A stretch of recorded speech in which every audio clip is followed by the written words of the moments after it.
I knew right then something was off, but I couldn't put my finger on it. I just stood there, staring at Kyle, wondering how far this was going to go. My name's Mark. I'm 42. I live in Charlotte, North Carolina.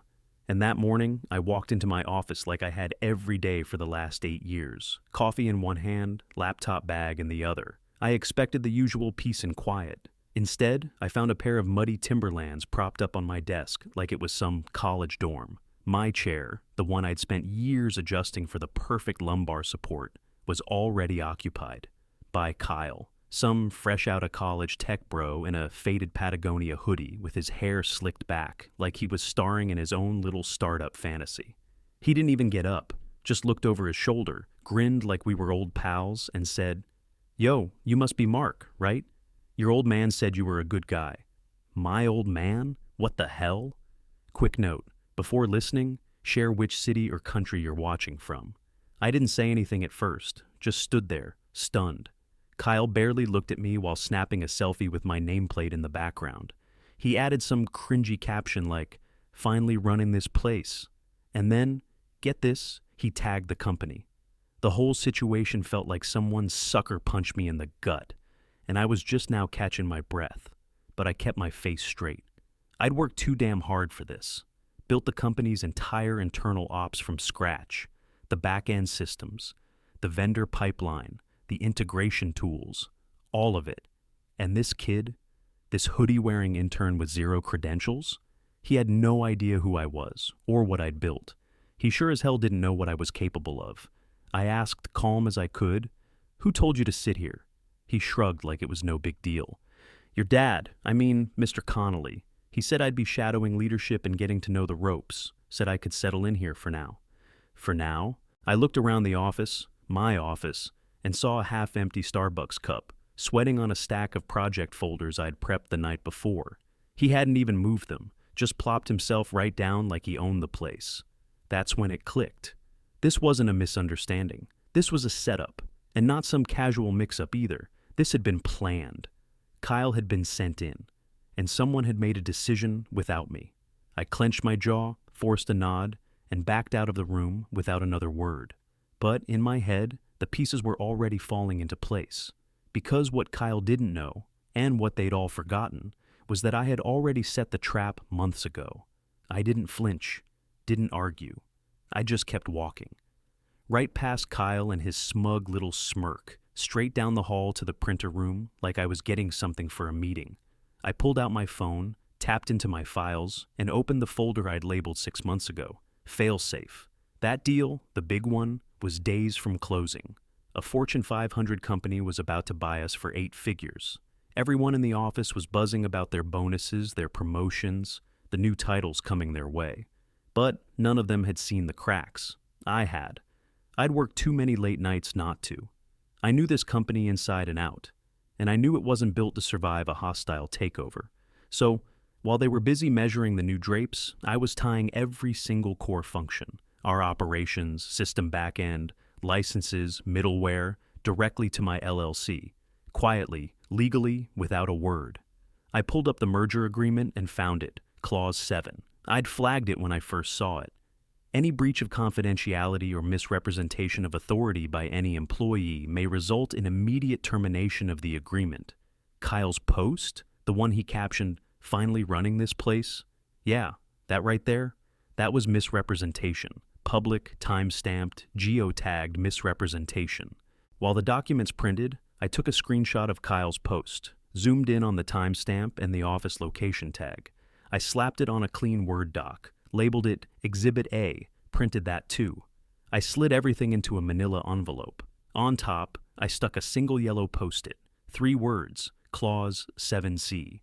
Didn't bother signing it, didn't need to. Back at my desk, no, his desk now, I opened Outlook. Composed a new email to our legal team with the subject line, "Urgent Contractual Breach Documentation." Attached everything. Then BCC'd myself for records. I hit send. That was it. The fuse was lit. I looked around the office once more. Kyle had moved my family photo, my actual kids smiling at Disney last summer, off to the side like it was clutter. I didn't say a word. Just grabbed a small cardboard box from the cabinet. Tossed in the mug my daughter gave me that said, World's okayest dad, the frame photo, and my laptop. Nothing else. Not even the charger. HR saw me walking down the hallway. Kyle didn't look up when I passed, probably too busy editing filters on his post, chasing likes and followers, thinking he'd made it. He had no clue what he'd just triggered. I wasn't leaving for good, not yet, but I was done being part of their little show. I'd spent a year laying this foundation, brick by brick, and now, thanks to one dumb post from a clueless idiot, the whole thing was about to collapse. I was leaving, but I wasn't walking out empty-handed. By the time they realized what I'd done, it would be too late. I walked straight out the front door like it was any other Thursday. No speech, no meltdown, no dramatic showdown in the conference room. Just a coffee mug, a picture frame, and a laptop under my arm. I passed HR again near the break room. Same woman, same cheery voice. "You heading out for a long lunch?" Something like that. She smiled and turned back to her printer like nothing was off. That's what I counted on. Everyone assuming normalcy. Nobody ever expects the quiet exits. Kyle didn't even notice I was leaving. He was leaned back in my chair, feet kicked up on my filing cabinet, grinning at his phone like he'd just hit 100,000 followers. Probably workshopping hashtags for his next post. As leadership goals or some crap like that. Didn't matter. He had no idea that I just hit send on an email that was going to destroy everything they thought they knew. Out in the parking lot, the air felt cooler, like something had shifted. I dropped the box in the passenger seat of my car and sat there a second, hand on the ignition, just breathing. Not angry, not panicked, just still. I wasn't going to yell. I wasn't going to try and fight my way back in. I'd already played my move, and they'd already walked right into it. They thought they were buying a well-oiled machine. What they didn't know was that I was the machine. I didn't even need a title anymore. CEO, director, partner, who cared? I didn't want the nameplate. I wanted control. As I backed out of the parking lot, I passed the building's front lobby. Through the glass, I caught a glimpse of Kyle again, still lounging, still smiling. Let him have his moment. It wouldn't last. By the time someone in legal connected the dots, I'd be halfway into a bourbon on my back porch. And when the calls started, because they would start, I wouldn't be scrambling. I'd be negotiating. They'd beg to fix it, to reverse it, to keep the buyer from walking. But there was no going back. Not now. Not after they gave the keys to the kingdom to some kid with a podcast and a LinkedIn banner. I pulled onto the road, flipped my phone into Do Not Disturb, and cranked the AC. I didn't even look in the rear view, because I wasn't just a cog in the machine anymore. I was the machine. 15 minutes after I hit the highway, my inbox lit up. First email, legal, received, reviewing, then procurement. Need clarification on the middleware architecture. Are the licenses internal or third party? That was the crack. The first one. Because if you had to ask that question, you were already in trouble. I pulled into a gas station, parked under the shade, and opened my laptop. Notifications were rolling in now, internal threads getting looped, subject lines with all caps and high priority flags. They were trying to fix something that I'd already planned for. Some poor analyst was probably squinting at the contract line items, trying to match system IDs to registered ownership, and finding every damn one routed through Connolly Ops LLC. My LLC. I sat there sipping flat vending machine soda, watching it all unravel from my front seat. Still no word from the buyer, but I knew how this would go. They'd stay silent until they had answers. But once they realized there weren't any, that's when the panic would really start. And then, right on cue, my phone rang. Unknown number. I let it go to voicemail. It rang again. Another one. Then another. I opened my call log. 6 missed calls in under 20 minutes. Area codes from New York, Chicago, San Francisco. Someone had tipped off the investors. Back at the office, the silence must have been deafening. No one was getting straight answers. Leadership was scrambling to save face, still trying to sell the illusion that everything was fine. But the emails were bouncing between departments now. IT, finance, legal, even PR. And every one of them ran into the same wall. Nobody could explain who actually owned the system architecture. They'd assumed it belonged to the company. It didn't. It belonged to me. All those integrations they had bragged about in investor meetings, built on platforms I legally controlled, all those beautiful dashboards and automation tools, my proprietary systems. They had the front end, but I had the engine. By the time they finally escalated it up to the CEO, the buyer's team had already gotten involved. A forwarded message landed in my inbox, CC'd to half the executive board. It was from the buyer's integration lead. We've identified multiple inconsistencies in the system access agreements. We need a complete breakdown of platform ownership and licensing before proceeding. That was it. That was the line that turned the fire into a wildfire, because now the buyer wasn't just asking about servers or dashboards. They were questioning the entire foundation of the deal. They weren't just worried about systems. They were worried about their investment, and they should have been. I shut my laptop, leaned back in my seat, and watched a pigeon peck at a smashed granola bar in the parking lot. Meanwhile, a multi-million-dollar acquisition was falling apart 2 states over, and all I had to do was wait. By the next morning, the story had cracked open like a dropped egg. The company tried to control it, of course. A neat little press release went out at dawn saying there were minor hiccups in the acquisition process. Corporate speak for, "We're screwed, but can't admit it yet." They wanted to reassure investors, tell everyone that things were fine, the deal was still on track, and operations were running smoothly. But everyone knew. Inside those walls, it wasn't smooth. It was chaos. People were whispering in the hallways. Emails were flying between departments with subject lines like urgent need access confirmation and system lockout issue. The execs were locked in the conference room all morning, blinds drawn, phones buzzing nonstop. Someone had leaked that the buyer's lawyers were demanding documentation of ownership for every single digital system tied to the acquisition. That's when the panic really set in. They couldn't move forward with anything until they knew who actually owned the systems they had just bought. And they didn't. They thought it was a simple paperwork delay. But once legal dug into it, they started realizing how deep it went. Every single line of code, every server license, every optimization script, all of it was tied to my LLC. Not a single one of them had noticed the quiet clauses I'd buried in the integrations contracts over the past year. I'd done it in plain sight. Legal signed off every time. Nobody questioned it because they thought I was the guy making things easier for them. They had no idea I'd built the system to belong to me. That was the beauty of it. I didn't need revenge. I needed leverage. And now I had it.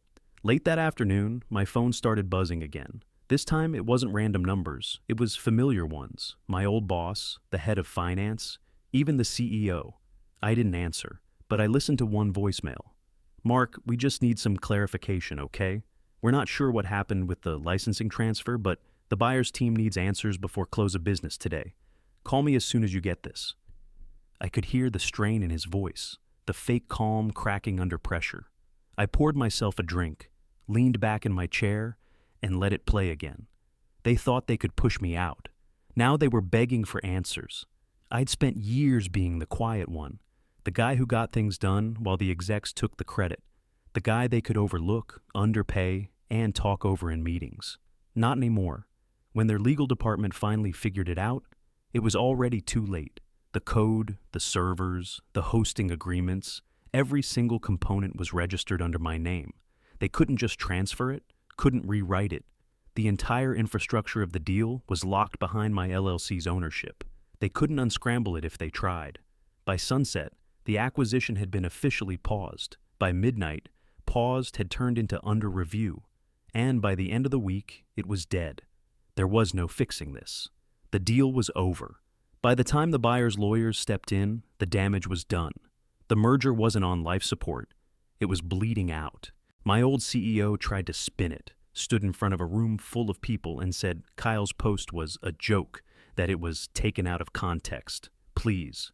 Nobody was buying that, especially not the buyer. They didn't care about excuses. They cared about risk. And Kyle had handed them exactly what they needed to back away from the table. Misrepresentation of operational control right at the final stage of acquisition? That wasn't a hiccup. That was breach territory. But what the buyers didn't realize yet, what the company still hadn't pieced together, was that I'd already secured my position long before Kyle ever stepped foot in that office. The infrastructure was me. Emails started coming in from the buyer's tech team. Formal language, real careful. But the questions were direct. Please confirm which legal entity currently holds administrative control of the following systems. Need clarification on ownership of middleware integrations. Provide documentation on vendor relationships and system access credentials. I didn't respond right away. I let them sweat. But when I did reply, I didn't argue or explain. I sent over one clean packet, a chart, time-stamped, fully sourced, every platform, every service, every tool in the merger. Next to each one, Connolly Ops LLC, legally signed, financially bound. All roads led to me. Then I sat back and waited. 2 hours later, the buyer's lead counsel reached out. No small talk, no fluff. Would you be available for a call to discuss next steps regarding system access and licensing continuity? That was their way of saying it.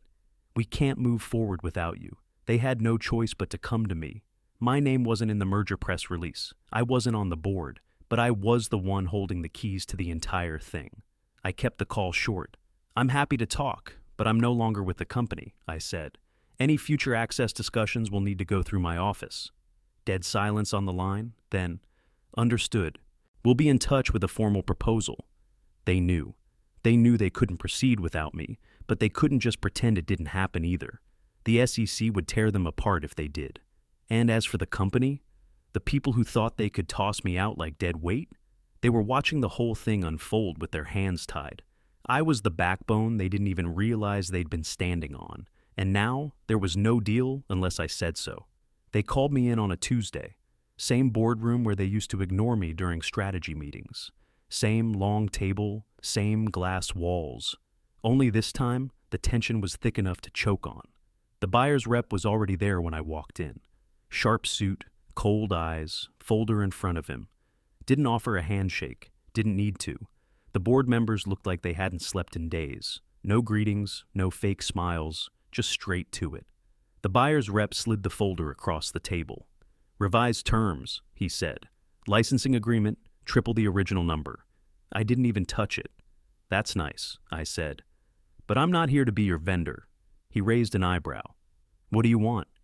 I want a seat on the board, equity, and full operational control of all systems going forward, non-negotiable. The room went quiet. One of the execs tried to speak, some VP whose name I barely remembered, but the buyer's rep shut him down with a glance. Then he turned back to me. Done. Just like that. No argument, no delay. He knew what the stakes were. The board didn't say a word. Not one of them pushed back. They just sat there, eyes glued to the table, knowing well they had no other option. They'd gambled on replacing me. They lost. I signed the new agreement on their own conference table, same pen I'd used in that room for years, except this time it was my signature that closed the deal. As I stood up, the buyer's rep gave me the only words that mattered. You're in charge now. And I was. I wasn't just a consultant anymore. I was the one in charge. The company had no choice but to agree to my terms. Would you have taken the money or demanded a seat at the table? Drop your answer in the comments. Don't forget to like and subscribe for more revenge stories.